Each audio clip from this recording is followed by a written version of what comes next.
धर्म के क्षेत्र में जिन जिन का नाम है, साधना के क्षेत्र में जिन जिन का काम है, ऐसे भगवान ऋषभदेव से लेकर भगवान महावीर तक सभी के श्री चरणों में मेरा कोटि कोटि प्रणाम है। मेरा कोटि कोटि प्रणाम है। सभी श्रोतागण को मेरा सादर जय जिनेन्द्र। मैं पूर्वी बाफना चेन्नई से। मैं सद्गुरु विषय पर अपने विचार रख रही हूँ। हमारे जीवन में गुरु का अनंत उपकार है। गुरु के अभाव में जीवन का कोई सार नहीं रह जाता। भोजन को जीवन के लिए जरूरी माना जाता है, लेकिन हम भोजन के बिना भी कई महीनों तक जीवित रह सकते हैं। पानी के बिना भी हम कुछ दिनों तक तो जी ही सकते हैं, लेकिन ऑक्सीजन के बिना हम कुछ पल भी नहीं जी सकते। हमारे जीवन में जितना महत्व ऑक्सीजन का है, उससे कई ज्यादा महत्व गुरु का होता है। साक्षात सरस्वती भी आ जाए तो गुरु की महिमा का वर्णन करना असंभव है। गुरु चित्त का उजाला है, भव सागर से तिरने का किनारा है। गुरु चित्त का उजाला है, भव सागर से तिरने का किनारा है।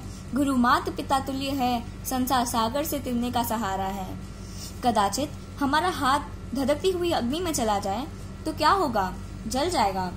कदाचित हमारे आहार में विष मिला दिया जाए तो क्या होगा? हम मर जाएंगे। यदि आशीविष सर्प हमसे कुपित हो जाए तो क्या होगा? हमें डंस लेगा। लेकिन ज्ञानी कहते हैं, अग्नि में गया हुआ हाथ बिना जले रह सकता है। विष खाकर भी व्यक्ति बच सकता है। कुपित सर्प के डंक से भी बचा जा सकता है, लेकिन गुरु की आराधना करने वाले को कोई नहीं बचा सकता। उसे 3 काल में भी मुक्ति नहीं मिल सकती है। यह तन विष की बोलड़ी गुरु अमृत खान, यह तन विष की बोलड़ी गुरु अमृत खान। शीश दिया यदि गुरु मिले, सस्ता सौदा जान। एक बार की बात है, 2 व्यक्तियों के बीच में बहस छिड़ी हुई थी कि दुनिया में सबसे बड़ा कौन है। पहले ने कहा पृथ्वी सबसे बड़ी है, वह हम सब का भार जो सहन करती है। दूसरे ने कहा यदि पृथ्वी सबसे बड़ी है तो शेषनाग पर क्यों खड़ी है? तो क्या शेषनाग सबसे बड़ा है? यदि शेषनाग सबसे बड़ा है तो शिवजी के गले में क्यों पड़ा है? तो क्या शिवजी सबसे बड़े हैं? यदि शिवजी सबसे बड़े हैं तो कैलाश पर क्यों खड़े हैं? तो क्या कैलाश सबसे बड़ा है? यदि कैलाश सबसे बड़ा है तो हनुमान जी के हाथों पर क्यों पड़ा है? तो क्या हनुमान जी सबसे बड़े हैं?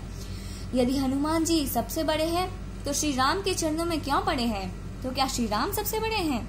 यदि श्री राम सबसे बड़े हैं तो गुरु वशिष्ठ के चरणों में क्यों पड़े हैं? तो क्या गुरु सबसे बड़े हैं? जी हाँ, गुरु का स्थान हमारे जीवन में सर्वोपरि है। ज्ञानियों ने गुरु को फायर ब्रिगेड की उपमा भी दी है। क्यों जानते हैं?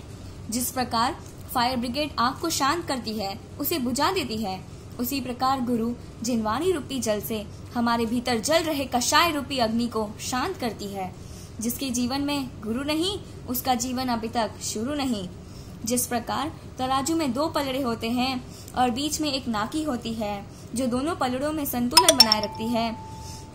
एक पलड़े को हम देव मान ले और दूसरे को धर्म मान ले तो बीच की जो नाकी है वह गुरु समान है, जो हमें देव और धर्म दोनों से जोड़ रखती है।